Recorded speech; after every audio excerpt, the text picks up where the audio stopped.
Hello students, welcome करता हूँ आपकी पाठशाला एजुशाला बाय आशीष में। और आज की क्लास 9th के लिए है। चैप्टर 1 कंप्लीट करा दिया था और आज हम स्टार्ट करेंगे चैप्टर 2 जिसका नाम है पॉलिनोमियल। एंड आज हम करेंगे पॉलिनोमियल की इंट्रोडक्शन। ओके, सो पॉलिनोमियल के इंट्रोडक्शन से स्टार्ट करते हैं। सबसे पहले जान लेते हैं पॉलिनोमियल का मीनिंग होता क्या है। पॉलिनोमियल दो वर्ड से मिलकर के बना है, पॉली प्लस में नॉमियल। ठीक है, पॉली प्लस में नॉमियल। पॉली मतलब क्या होता है? मैनी। क्या होता है? मैनी। एंड नॉमियल मीन्स क्या होता है? टर्म्स। ओके, यानी कि कई टर्म्स से मिलकर के बना हुआ क्या कहलाता है? पॉलिनोमियल कहलाता है। ठीक है, अब ये टर्म्स कैसे कैसी होती हैं? ठीक है, टर्म्स क्या हो सकती हैं? टर्म्स को हम 3 पार्ट्स में डिवाइड करते हैं। एक होता है कोफिशिएंट,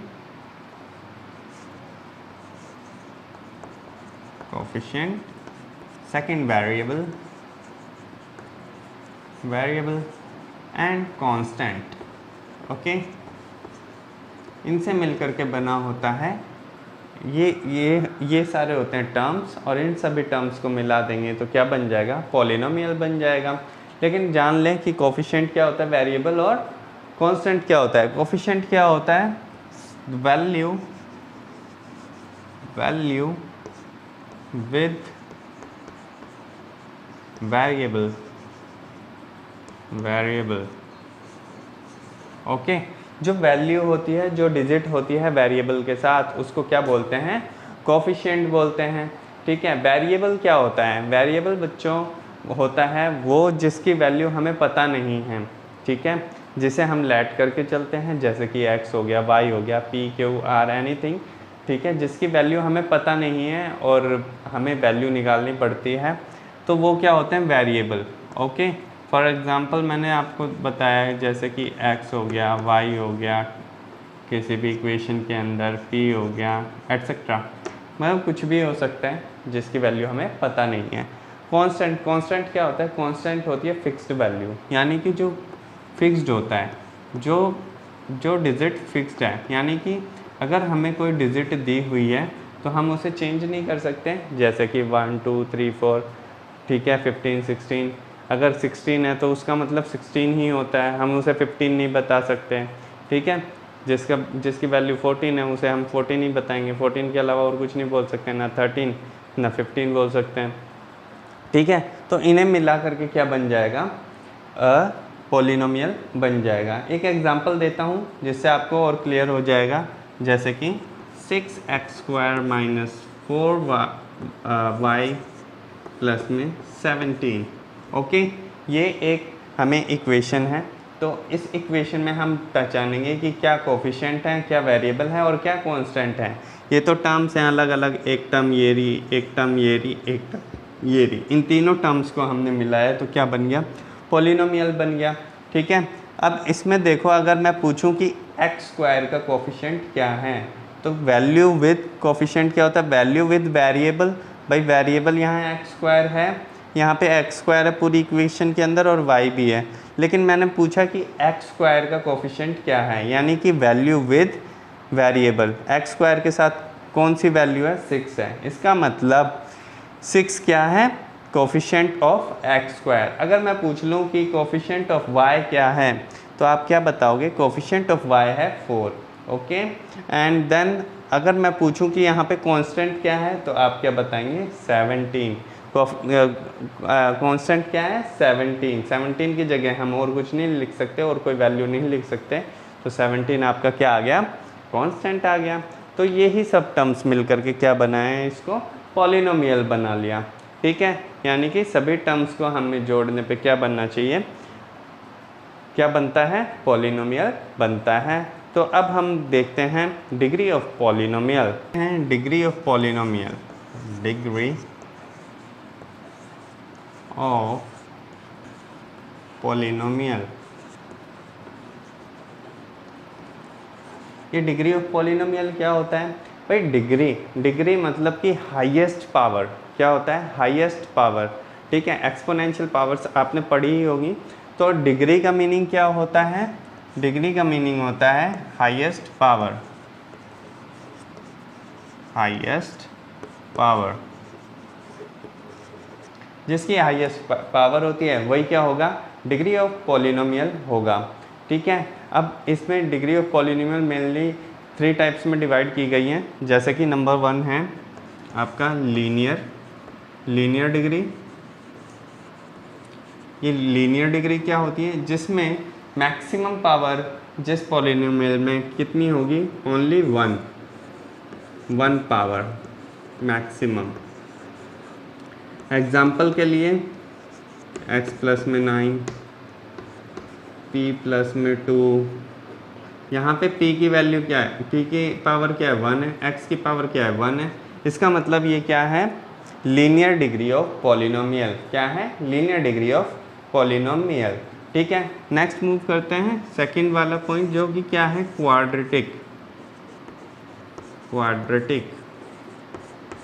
क्वाड्रेटिक डिग्री क्या होती है, जिसके अंदर मैक्सिमम पावर कितनी होती है, 2 पावर्स होती हैं, मैक्सिमम 2 पावर्स होती हैं।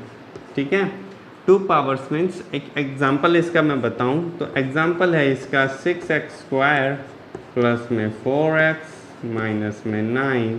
यहाँ पे देखो वेरिएबल क्या है, x है। ठीक है, और x में सबसे बड़ी पावर कहाँ पे है, x की पावर 2। तो इस इक्वेशन में सबसे मैक्सिमम पावर कितनी है, 2। ठीक है, तो ये क्या है, क्वाड्रेटिक डिग्री ऑफ पॉलिनोमियल है। ओके, देन मूव करते हैं थर्ड वाले पे, जो कि है आपका cubic degree of polynomial. Cubic degree of polynomial क्या होती है, जहाँ पे मैक्सिमम पावर कितनी होती है, 3 होती हैं, 3 पावर्स। ओके, तो क्या है क्यूबिक डिग्री, 3 मैक्सिमम पावर। ठीक है, 3 मैक्सिमम पावर होती हैं। इसका अगर मैं एग्जांपल दूं तो 4x³ प्लस में 2x² प्लस में 3x प्लस में 9। ओके, यहाँ पे देखो वेरिएबल क्या है, x है, यहाँ पे भी x है, यहाँ पे भी x है, लेकिन मैक्सिमम पावर ऑफ x कितनी है, 3। तो ये क्या है, क्यूबिक डिग्री ऑफ पॉलिनोमियल। ठीक है, तो आपका डिग्रीज भी क्लियर हो गई हैं। कौन कौन सी डिग्रीज होती हैं, linear degree, quadratic degree and cubic degree. Zeros of the polynomial क्या होता है, zero of a polynomial are those value which make those value of variable. ठीक है, वेरिएबल की वो value which make polynomial equal to 0। ठीक है, variable की वो वैल्यू जो पॉलिनोमियल को क्या करते हैं, 0 बना दे, वो होती है जीरोज ऑफ द पॉलिनोमियल। ठीक है, इसके मैं आपको लिखवा देता हूँ। Zeros of the polynomial are the value of variable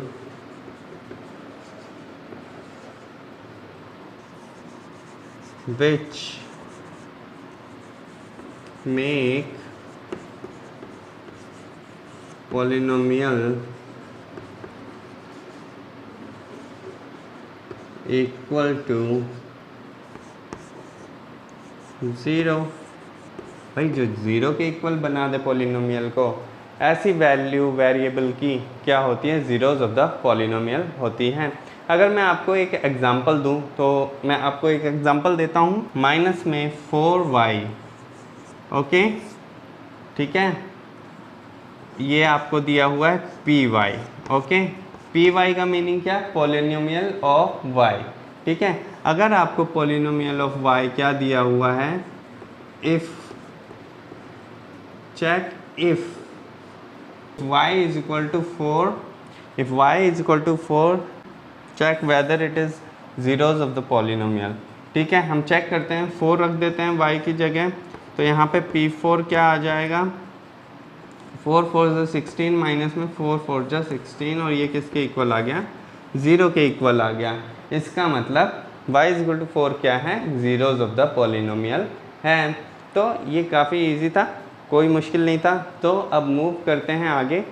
ठीक है, जो कि है आपका रिमाइंडर थ्योरम। रिमाइंडर थ्योरम बच्चों आपने पढ़ा है, उसमें कुछ भी चेंज नहीं है।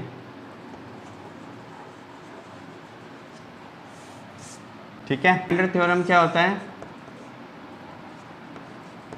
Dividend equal to divisor into